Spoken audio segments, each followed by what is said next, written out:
बरेलवी अलैहि रहमत व रिज़वान नबी की मोहब्बत में कलम को उठाते हैं तो लिखना शुरू करते हैं और तड़प के कहते हैं, या रसूल अल्लाह, इश्क तेरे सदके जलने से छुटे सस्ते, जो आग बुझा देगी वो आग लगा। यार ये नबी की मोहब्बत है जो आप अभी इतने टाइम तक यहाँ पर बैठे हुए हैं, वरना कुछ लोग ऐसे भी हैं जो अपने बिस्तर में आराम फरमा होंगे, वो कहते हैं हम गए नहीं, हम कहते हैं उन्हें नबी ने बुलाया नहीं।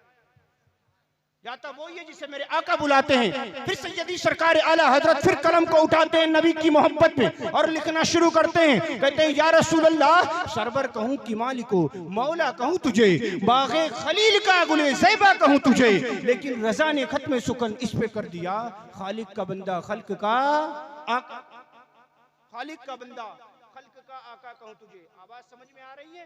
तलब के कहें, या रसूल अल्लाह, खालिक का बंदा खल्क का आका कहूँ तुझे। एक शायर कहता है, या रसूल अल्लाह, है कौले मोहम्मद कौले खुदा फरमान न बदला जाएगा, है कौले मोहम्मद कौले खुदा फरमान न बदला जाएगा, बदलेगा जमाना लाख मगर कुरान न बदला जाएगा। है कौले मोहम्मद कौले खुदा फरमान न बदला जाएगा, बदलेगा जमाना लाख मगर कुरान न बदला जाएगा। है औरंगाबाद वालों, डरो खुदा से, होश करो, मकरो रिया से काम ना लो, या इस्लाम पे चलना सीखो, या इस्लाम पे चलना सीखो, या इस्लाम का नाम डालो। अल्लाह कुरान में फरमाता है, कुल इन कुंतुम तुहिब्बूनल्लाह फत्तबिऊनी युहिब्बुकुमुल्लाह। ऐ मेरे महबूब, लोगों से फरमा दो, अल्लाह को अगर अपना दोस्त रखना चाहते हो तो मुझसे मोहब्बत करो, यानी मेरी फरमाबरदारी करो। अल्लाह तुम्हें दोस्त, मेरी फरमाबरदारी करो, अल्लाह तुम्हें दोस्त रखेगा। आपने देखा हर बंदा किसी ना किसी से मोहब्बत करता है, किसी ना किसी से इश्क करता है। अल्लाहु अकबर, किसी ना किसी से हम मोहब्बत करते हैं। एक शौहर अपनी बीबी से मोहब्बत करता है, एक आशिक अपने माशूक से मोहब्बत करता है, एक दोस्त अपने दूसरे दोस्त से मोहब्बत करता है, एक बाप अपनी औलाद से मोहब्बत करता है, एक शहर वाला अपने शहर वाले से मोहब्बत करता है, एक गाँव वाला अपने गाँव वाले से मोहब्बत करता है, एक बस्ती वाला अपने बस्ती वाले से मोहब्बत करता है। यानी एक दूसरे से बंदा मोहब्बत जरूर करता है। एक बाप अपने बेटे से मोहब्बत करता है, एक बेटा अपने बाप से मोहब्बत करता है। अल्लाहु अकबर, उन्हीं की मोहब्बत में कभी हम गाड़ी खरीदते हैं, कभी हम बंगला खरीदते हैं, कभी औलाद की मोहब्बत में हम बड़े बड़ी बिल्डिंगें खरीदते हैं, कभी बड़ी बड़ी हम कारें खरीदते हैं। लेकिन मेरा रब औलाद से पाक है, मेरा रब इससे पाक है। लेकिन मोहब्बत किससे करता है? मोहब्बत किसी दुनियादार से नहीं, बल्कि मदीने के ताजदार, मेरे नबी से मोहब्बत करता है। मेरा रब मेरे नबी से मोहब्बत करता है। और मोहब्बत इस कदर कि परवरदिगार आलम ने जब हजरत आदम को पैदा किया, हजरत आदम को पैदा किया, आदम से कहा, है आदम अलैहिस्सलातु वस्सलाम, अगर मैं अपने महबूब को पैदा ना करता तो मैं तुम्हें भी पैदा ना करता। यार हम यहाँ पर अगर बैठे हुए, किसका सदका है? ये दुनियादार का नहीं, बल्कि मदीने के ताजदार का।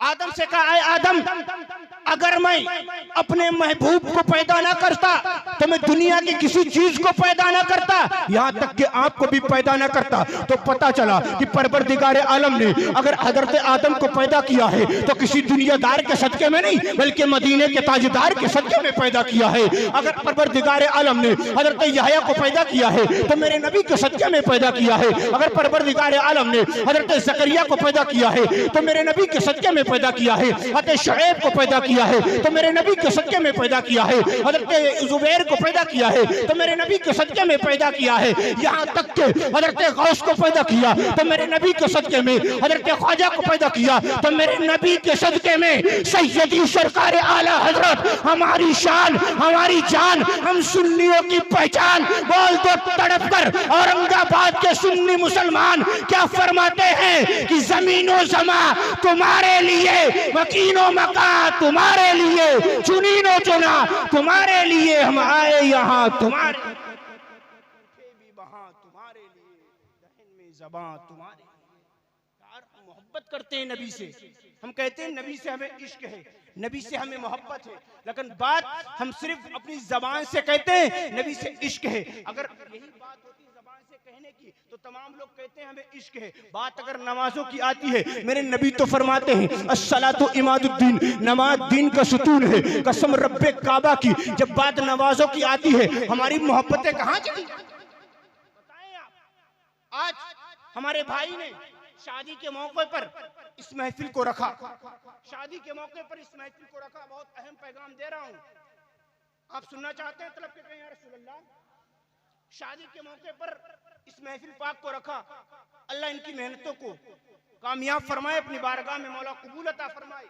बहुत से लोग आपने देखे होंगे शादी के मौके पर हमें जान मिली तो मेरे नबी के सदके में, हमें ईमान मिला तो नबी के सदके में। अगर ये खुशी मिली है तो ये खुशी शादी के मौके पर हमें मिली है तो सदका ये किसी और का नहीं है बल्कि मदीने वाले का सदका, उन्हीं के सदके में हमें ये भी खुशी मिली है। लेकिन बहुत से लोग ऐसे हैं जो इस मौके पर अपने रब को राजी ना करके बल्कि शैतान, बहुत से लोग ऐसे हैं जो जलसा जुलूस ना करा के, जलसा ना करके बल्कि दूसरे काम करते हैं। आप बहुत समझते हैं, कभी ढोल के नाम पर, कभी ताशे के नाम पर, कभी डीजे के नाम पर। लेकिन याद रखो, फिर हम कहते हैं कि हमें परेशान किया जाता है, पूरी दुनिया हमें झुकाने की कोशिश करती है, पूरी दुनिया हमें सता रही है। अमा तुमने अपने रब के फरमान को ठुकरा दिया, तुमने अपने परवरदिगार आलम ने तुमसे जो कहा था, तुमने जब दीन को कबूल किया था, दीन में आए थे तो एक चार दीवारें खींची गई थी। जब तक तुम उसके अंदर थे दुनिया तुम्हारा अदब करती थी, तुमसे डरती थी, तुमसे मोहब्बत करती थी। और जो ही तुमने इस्लाम को छोड़ा, उलमा से दूरियां बनाई, इस्लाम से दूरियां बनाई, दुनिया तुम्हें झुकाने। किस कदर हम जिंदगी यार, हम कहते हैं हमें नबी से मोहब्बत है, लेकिन हम किधर जा रहे हैं? आज हम कहते हैं इमाम साहब के पास जाते हैं, इमाम साहब हमारी दुआएं नहीं कबूल हो। 120 मरतबा दिन में झूठ हम बोलते हैं, 120 मरतबा दिन में झूठ हम बोलते हैं, एक दूसरे की गीबत हम करते हैं, एक दूसरे की चुगली हम करते हैं, मोमिन मुसलमान को परेशान हम करते हैं, गालियां हम देते हैं, फिर हम कहते हैं हज़रत हमारी दुआएं कबूल नहीं। आप बताएं, एक बार हम झूठ बोलते हैं तो उस झूठ की बदबू से फरिश्ते कोसों मील दूर चले जाते हैं, हमारी दुआएं कबूल होंगी? आप बताएं, बताएं, बताएं। मैं हंसाने वाला मुकर्रिर नहीं हूँ, बस मैं आपका खादिम हूँ। चंद मिनट आपकी मैं खिदमत करता हूँ, इंशाअल्लाह ताला मैं अपनी जगह लूंगा। आप बताएं। अमा हम वो भी मुसलमान थे कि हमें देखकर शैतान अपना रास्ता तब्दील कर लिया करता था। हमें जो देखता था, देखने के बाद में मेरे नबी का कलमा पढ़ के मुसलमान हो जाया करता था। आज भी औरंगाबाद के सुन्नी जिंदा दिल मुसलमानों, आज भी अपनी कैफियत को अपने नबी की तरह बनाओ, आज भी अपने तौर तरीके को अपने नबी के सुन्नत की तरह बनाओ। आप चलो तो आपकी चलने की अदा नबी नबी बोले, आप बोलो तो आपके बोलने की अदा नबी नबी बोले, आप खाओ तो आपके खाने की अदा नबी नबी बोले, आप पियो तो आपके पीने की अदा नबी नबी बोले। अमा आप ही नहीं बल्कि दूसरी धर्म के मानने वाले तुम्हें देखे तो कहे नबी का गुलाम ऐसा है, अल्लाहु अकबर, तो इमामुल अंबिया कैसा हो। बिन दे के फिदा है आका पर, दीदार का आलम क्या होगा इस पार का, जब ये आलम है उस पार का। यार हम अपनी कैफियत को तब्दील करें, हम अपनी कैफियत को तब्दील करें। जब तक कि हम अपने तौर तरीके को नहीं अपनाएंगे जो तरीका हमें नबी ने बताया है। अमा आज ये दुनिया अगर कहा जाए खड़े होके खाना ये जायज नहीं। इस्लाम में तो हम कहते हैं मौलाना तुम्हें क्या मालूम ये मॉडर्न जमाना है। यार तू किस मॉडर्न जमाने की बात करता है? आज तू उसके तरीके पर चलता है जिसे पेशाब करने का तरीका नहीं मालूम, जिसे इस्तिंजा का तरीका नहीं मालूम। अरे तू तो उस नबी की उम्मत है, खाने से लेकर कब्र में जाने तक का तरीका अगर किसी धर्म के इंसान ने बताया है तो कोई दूसरा धर्म नहीं है, वो दीन इस्लाम मोहम्मदुर रसूलुल्लाह। यार किसी ने हमें तरीका बताया, आज लोग हमें देखकर अपने धर्म में तब्दीली लाते हैं, हमें देखकर लोग सुधरते हैं, आज हम बिगड़ते चले जा रहे हैं। हमारे घर अगर शादियां होती हैं तो खड़े खड़े खाने हम खाते हैं, हरगिज नहीं है। आज अगर हमारे घर में कोई खुशी होती है तो शैतान को राजी हम करते हैं और फिर हम कहते हैं हम परेशान हैं। जब तक कि आप नबी के तरीके को अपनाओगे कामयाब रहोगे, जब तक कि कुरान और हदीस के मुताबिक चलोगे यहां भी कामयाब रहोगे, मैदान महशर में भी कामयाब रहोगे। लोग तुम्हें कामयाब कहें या ना कहें, दुनियादार कामयाब कहें या ना कहें, लेकिन मदीने का ताजदार मेरे आका तो यूं फरमाते हैं कामयाब वो है, मेरे आका तो कहते हैं कामयाब वो है जो कुरान को सीखे और कुरान को सिखाए। कामयाब कहें या ना कहें, लेकिन मेरा नबी कामयाब जरूर करेगा। नबी की सुन्नत को आप यहाँ पर जिंदा करेंगे और कब्र में मेरे आका मुस्कुराएंगे, मदीने में मेरे आका मुस्कुराएंगे। आपको बताएं, एक सहाबी है, नाम है हजरत खालिद बिन वलीद। खालिद बिन वलीद, मोहब्बत आप देखें सहाबा की मोहब्बत।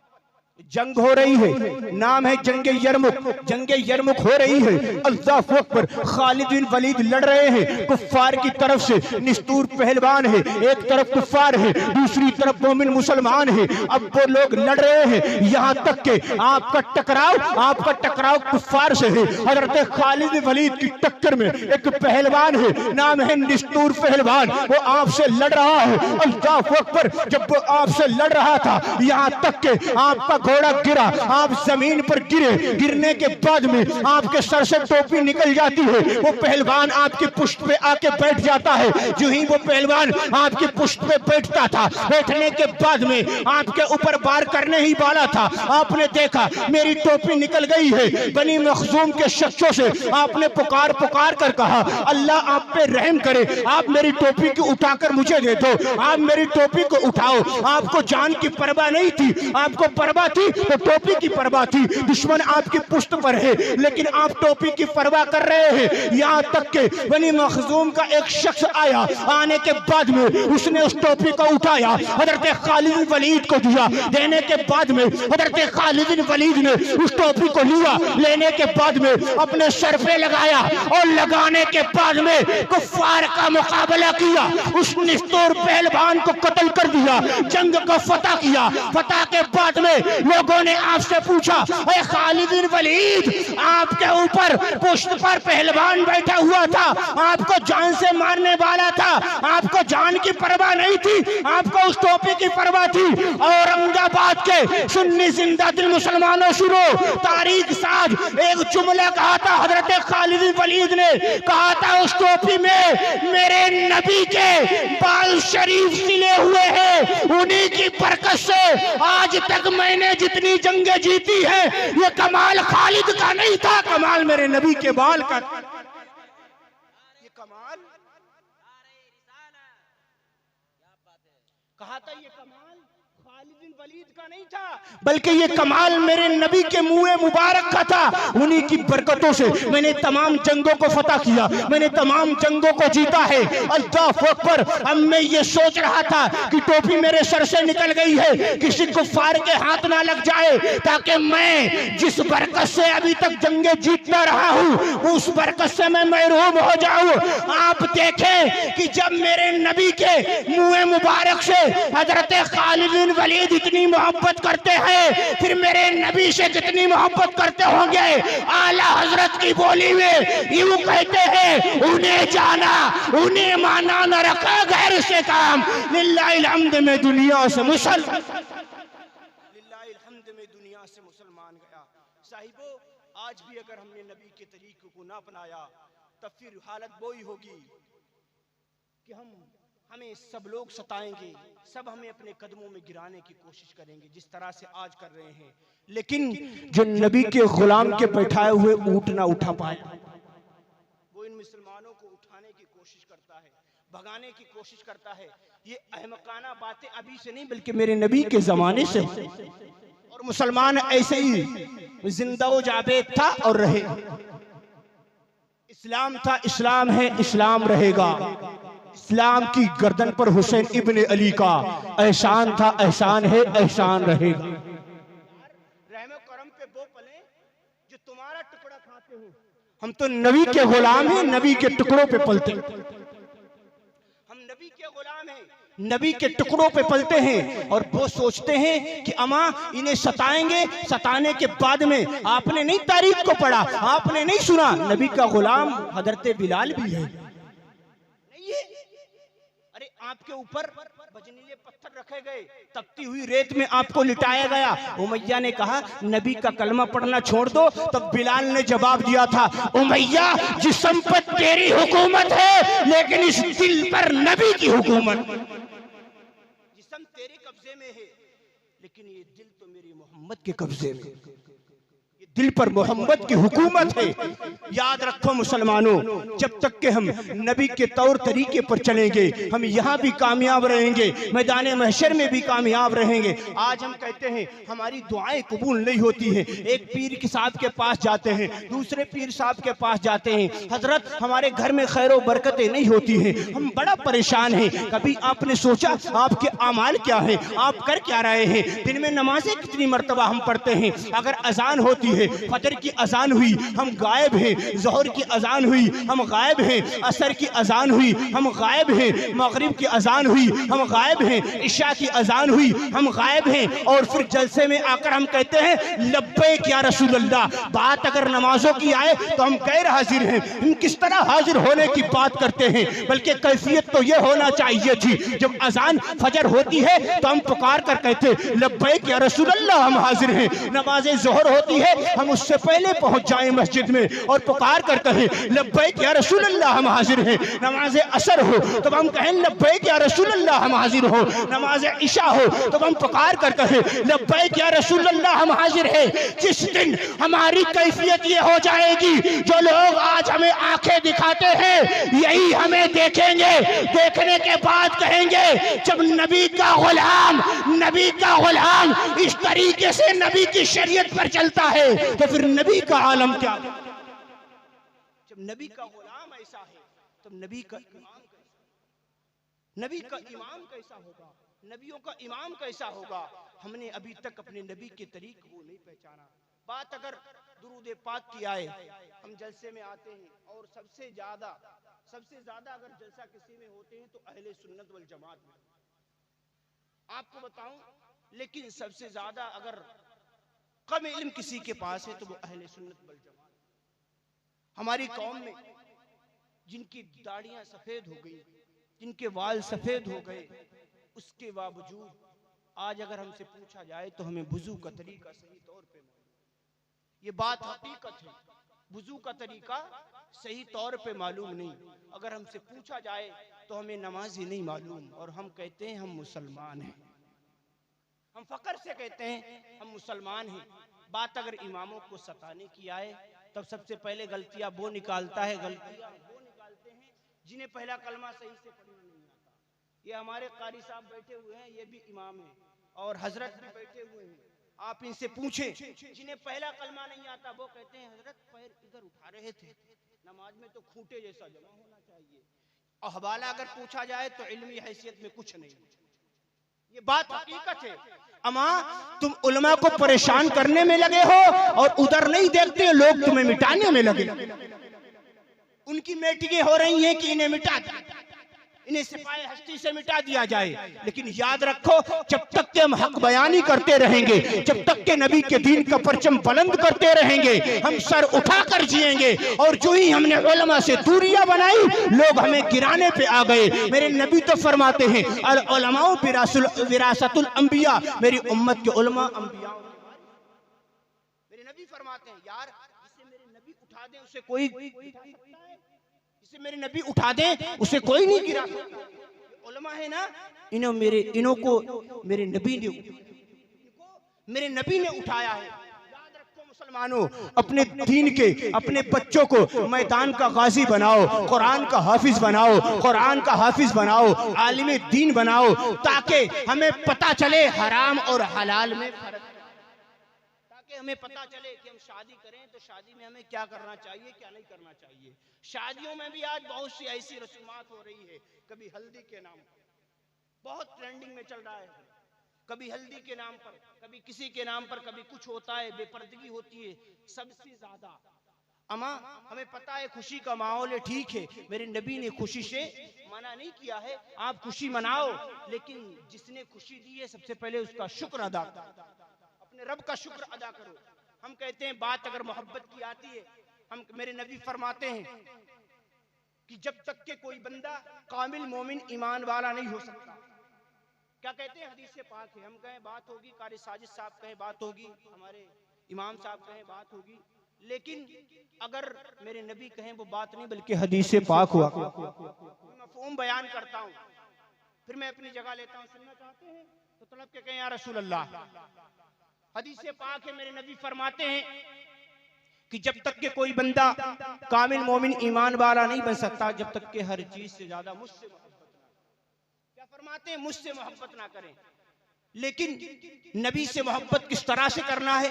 इस्लाम ये नहीं कहता है कि अपने बीवी बच्चों से मोहब्बत ना करो, अपनी बीवी बच्चों से मोहब्बत करो। इस्लाम तुम्हें इजाजत देता है अपने दोस्तों से मोहब्बत करो, रिश्तेदार अहलो अयाल से मोहब्बत करो, अपने बाप से मोहब्बत करो, अपनी माँ से मोहब्बत करो। लेकिन बात जब नबी की मोहब्बत की आ जाए और वालिद की मोहब्बत की आ जाए, बात जब बेटे की मोहब्बत की आ जाए, मेरे नबी की मोहब्बत की आ जाए, बात जब दोस्तों अहबाब की मोहब्बत की आ जाए और तमाम रिश्तेदारों की मोहब्बत की आ जाए, मेरे नबी की मोहब्बत की आ जाए, तो तमाम की मोहब्बत को अपने नबी की मोहब्बत पर कुर्बान कर, तमाम की मोहब्बत को अपने नबी की मोहब्बत पर कुर्बान कर दो। कसम खुदा की तुम यहाँ भी कामयाब रहोगे, मैदान महशर में भी कामयाब। दुरूद पाक हम नहीं पढ़ते हैं इसलिए कि हमने अभी तक फजीलत को समझा नहीं, दुरूद पाक की फजीलत को हमने नहीं समझा। अगर समझा होता तब उलमा बार बार आपसे कहते नहीं, जैसा कि शायर साहब आते हैं वो भी कहते हैं दुरूद पाक। यार नबी का नाम जब सुने अच्छा लगा करे तो दुरूद पाक पढ़ा करो। इसलिए अल्लाह कुरान में फरमाता है अला बिज़िक्रिल्लाहि तत्मइन्नुल कुलूब, अल्लाह के जिक्र से दिलों को सुकून मिलता है, अल्लाह के जिक्र से दिलों को सुकून मिलता है। आखिरी बात कहकर मैं अपनी जगह लेता हूँ। देखिए एक आशिक है जिसे पूरी दुनिया जानती है, सैयदी सरकार आला हजरत, तड़प के बोले, सैयदी सरकार आला हजरत इमाम अहमद रज़ा खान फाजिल बरेलवी अलैहि रहमतुल्लाह व रिज़वान। ऐसा आशिक पूरी जिंदगी में अगर आपने अपने कलम को उठाया है तो नबी की मोहब्बत, अगर खाया भी है तो नबी की मोहब्बत में, चले भी हैं तो नबी की मोहब्बत में। जब आपका आखिरी टाइम आया, आखिरी वक्त आया, आखिरी पैगाम भी मैं आपको दे रहा हूँ इस जलसे का, आखिरी वक्त आया।